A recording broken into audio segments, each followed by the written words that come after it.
Now it came about after these matters, that then it was told to Joseph, Your father is ill. And taking along his 2 sons, Manasseh and Ephraim, he went to Jacob. And it was reported to Jacob, they were saying, See, your son Joseph is coming to you. And summoning his strength, Israel sat upon the bed.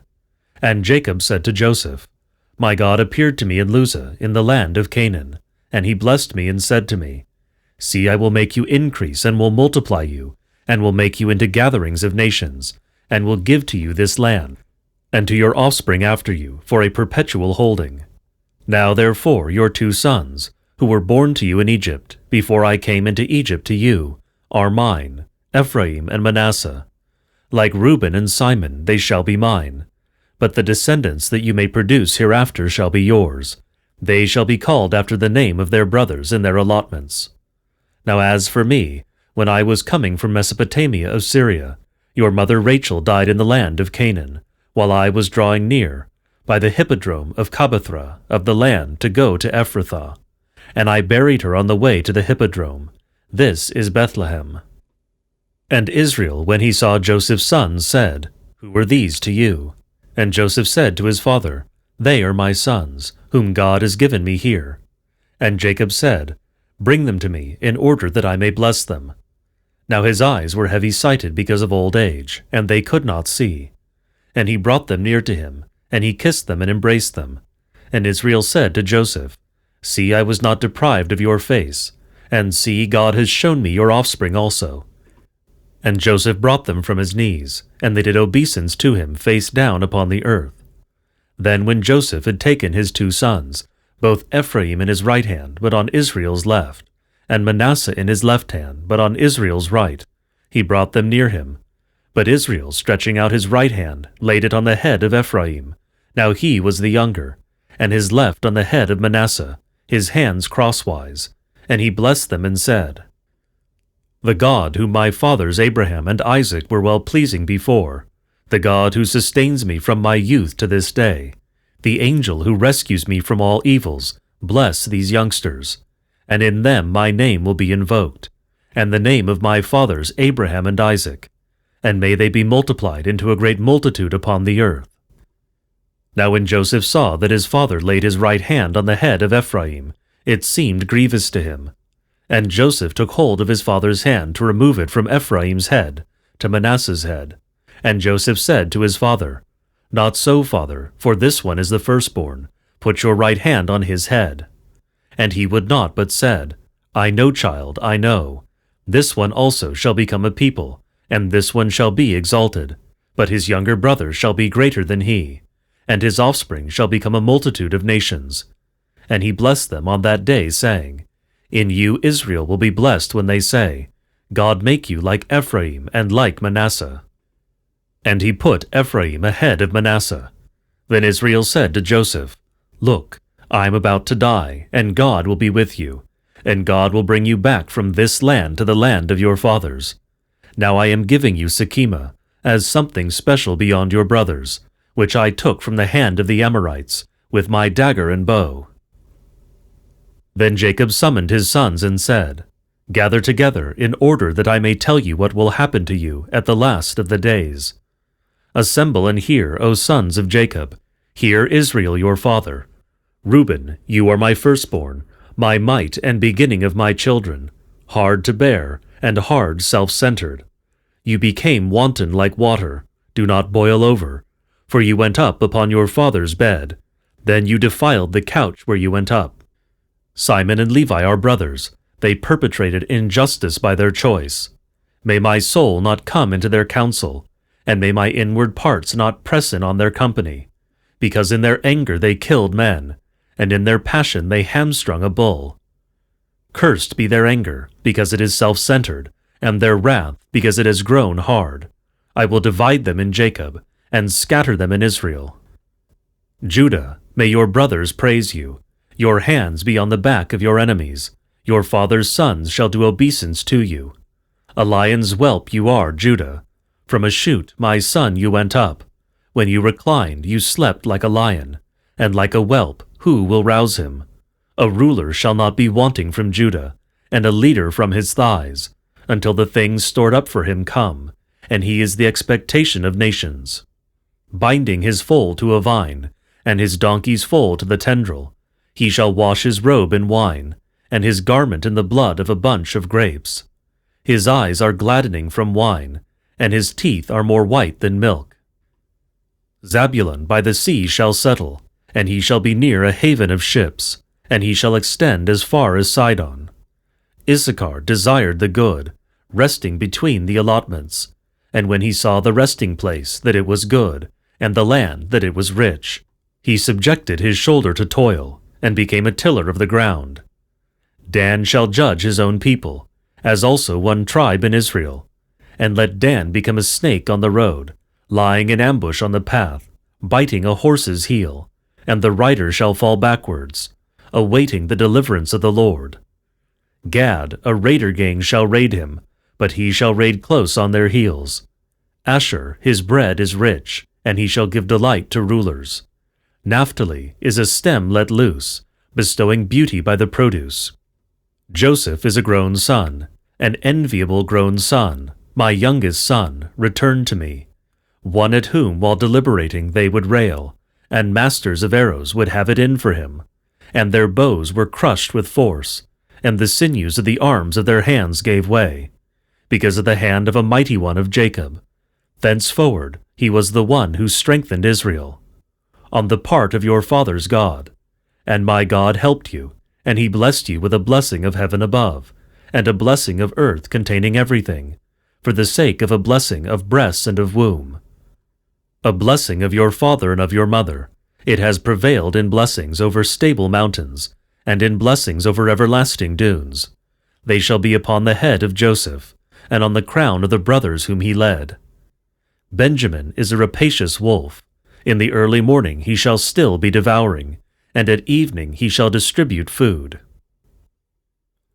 All these are the 12 sons of Jacob, and these things their father spoke to them, and he blessed them. Each one according to his blessing he blessed them. And he said to them, I am about to be added to my people. Bury me with my fathers in the cave which is in the field of Ephron the Kettite, in the double cave that is opposite Mamre, in the land of Canaan, which cave Abraham acquired from Ephron the Kettite, in acquisition of a tomb. There they buried Abraham and his wife Sarah, and there they buried Isaac and his wife Rebekah, and there they buried Leah, in the acquisition of the field, and the cave that is in it, from the sons of Chet. And Jacob ceased issuing orders to his sons, and lifting his feet onto the bed, he breathed his last, and was added to his people. And Joseph, falling on his father's face, wept over him and kissed him. And Joseph ordered his servants, the undertakers, to prepare his father for burial. And the undertakers prepared Israel for burial. And they completed his 40 days, for so the days of burial are reckoned. And Egypt mourned for him 70 days.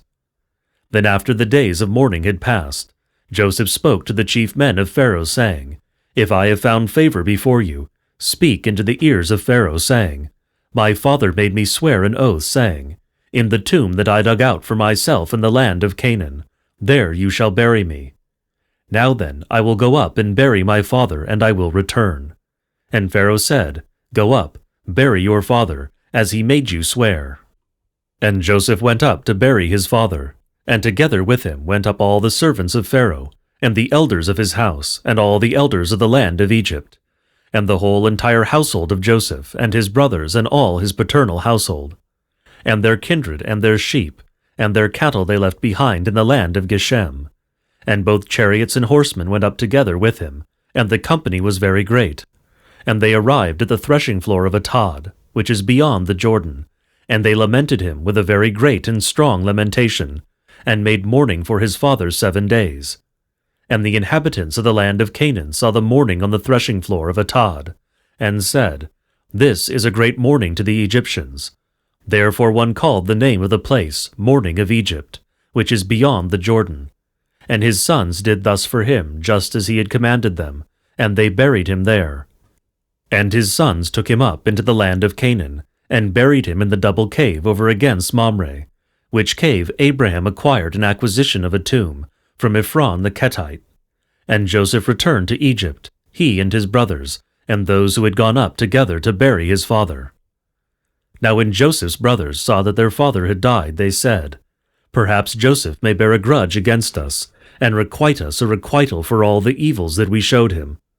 And approaching Joseph, they said, "Your father administered an oath before he expired, saying, 'Say thus to Joseph, forgive them their injustice and fault, seeing that they showed you painful things. And now accept the injustice of the attendants of the God of your father.'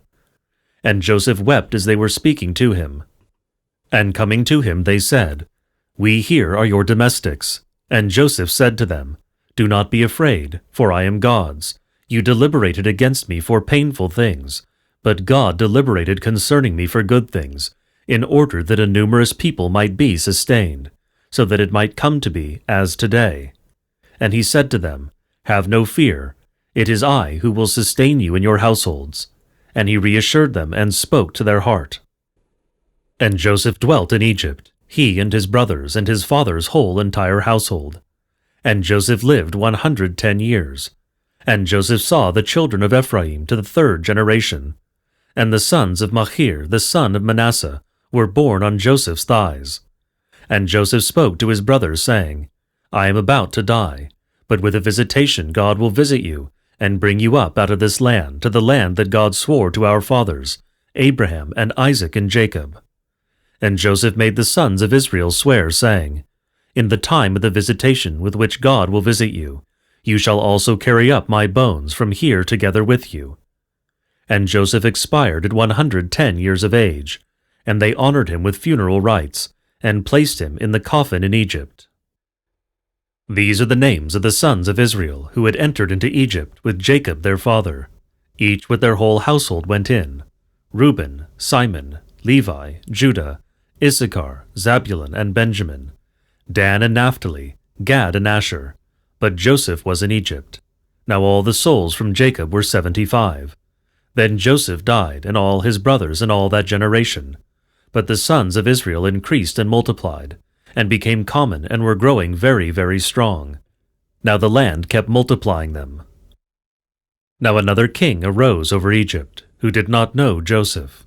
Now he said to his nation, 'Look, the race of the sons of Israel is a great multitude, and is becoming stronger than we. Come then, let us deal shrewdly with them, lest it be multiplied, and whenever war happens to us, these also shall be added to the opponents, and after going to war against us, they shall depart from the land.' And he set over them overseers of tasks in order to afflict them in the tasks, and they built fortified cities for Pharaoh, both Pithom and Rameses and On, which is Heliopolis. But as much as they were humbling them, by so much the more they kept becoming more numerous and stronger. And the Egyptians were disgusted with the sons of Israel. And the Egyptians were oppressing the sons of Israel forcefully, and were grievously afflicting their life by the hard tasks in clay and brickmaking, and all the tasks in the plains, according to all the tasks in which they were enslaving them with force. And the king of the Egyptians spoke to the Hebrews' midwives, to one of them whose name was Sephirah, and the name of the second was Phua. And he said, 'Whenever you act as midwives to the Hebrew women, and they should be at the birthing stage, if then it be male, kill it, but if female, preserve it alive.' But the midwives feared God, and they did not do as the king of Egypt instructed them, and tried to keep the males alive.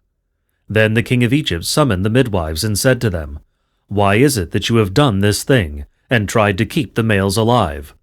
The midwives then said to Pharaoh, 'The Hebrew women are not like the women of Egypt, for they give birth before the midwives go into them, and they were already giving birth.'